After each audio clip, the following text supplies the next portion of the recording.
आज आपण अगदी कोणीही बनवू शकेल एवढ्या सोप्या पद्धतीने कुकरमध्ये खरवस कसा बनवायचा हे पाहणार आहोत। खूप सोपी पद्धत तर आहेच, पण झटपट होणारी रेसिपी आहे।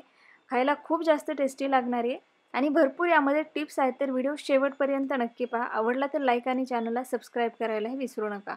आता खरवस बनवण्यासाठी इथे मी एक कुकरचा डबा घेतलेला आहे आणि त्यामध्ये अर्धा लिटर एवढे चिकाचं दूध घेतलेलं आहे। तर कपाने जर मोजून घेतलं तर 2.5 कप एवढं दूध आहे हे। इथे गाईचं दूध घेतलेलं मी, तुम्ही म्हशीचंही घेऊ शकता। आता यामध्ये आपल्याला अर्धा कप एवढं साधं दूध घालायचं। गरम करून गार केलेलं दूध आहे हे।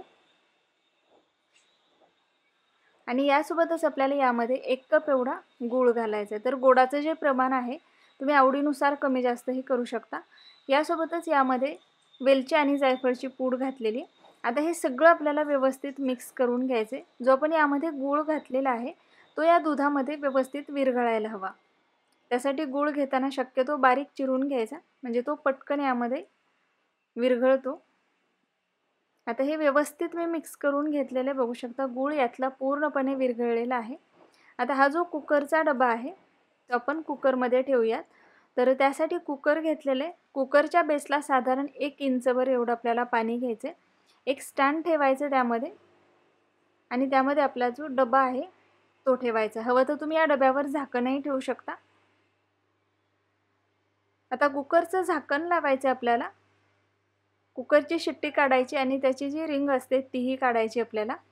आणि या पद्धतीने झाकण लावून आपल्याला याला एक 10 ते 12 मिनिटं फक्त मीडियम फ्लेमवरती आपल्याला शिजवून घ्यायचं आहे। 10-12 मिनिटांमध्ये व्यवस्थित शिजला जातो खरवस, किंवा त्याला चेक करू शकता। सुरीच्या साहाय्याने चेक करायचं या पद्धतीने। जर एकदम क्लीन निघत असेल तर आपला खरवस छान शिजलेला आहे।